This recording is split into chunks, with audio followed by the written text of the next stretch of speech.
Assalamualaikum warahmatullahi wabarakatuh. Perkenalkan, nama saya Dewi Susilawati dari tingkat 1. Jadi kesempatan kali ini akan menjelaskan tentang siklus menstruasi.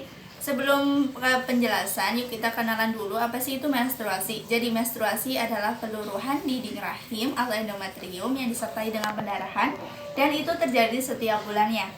Untuk pendarahannya sendiri sekitar 10-80 mili dan dengan rata-rata 35. Jadi siklus menstruasi adalah jarak antara menstruasi pertama menuju menstruasi yang kedua. Lanjut ke pembahasan. Siklus menstruasi dibagi menjadi 4 ya. Ada siklus folikuler, praovulasi, ovulasi, ada fase luteal atau pasca ovulasi, dan terakhir menstruasi. Fase folikuler atau fase praovulasi terjadi di hari ke-5 sampai 13. Di fase ini terjadi kenaikan FSH.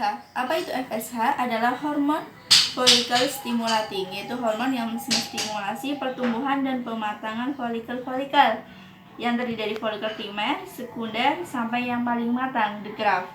Di akhir tahap ini terjadi kenaikan hormon estrogen yang ditandai dengan warna orange.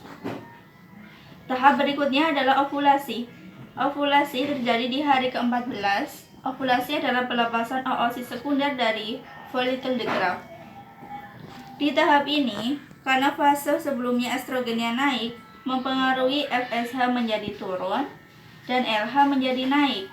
LH akan memecah folikel the graft dan akan mengeluarkan oosit sekunder dari dalamnya. Setelah oosit sekundernya keluar, akan menuju ke oviduk atau tuba Fallopi, dan bekas folikelnya akan tetap bertahan di ovarium. Next, tahap ketiga adalah fase luteal.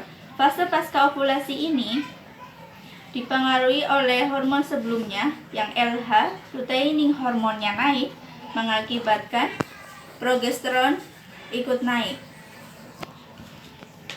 Yang ini ya ditandai warna ungu, sehingga terjadi penebalan di dinding rahim. Bekas folikel tadi akan berubah menjadi corpus luteum. Karena ada LH naik mengakibatkan corpus luteum berubah menjadi corpus luteum. Nah, corpus luteumnya inilah yang mempengaruhi progesteron naik.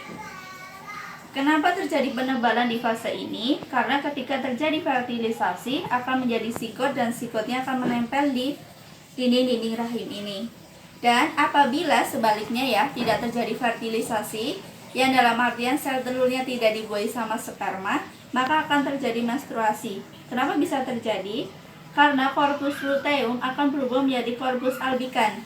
Nah, corpus albicans ini adalah korpus yang tidak bisa merangsang hormon estrogen dan progesteron, sehingga meluruhnya di dinding rahim dan keluarnya darah yang biasa kita sebut dengan menstruasi.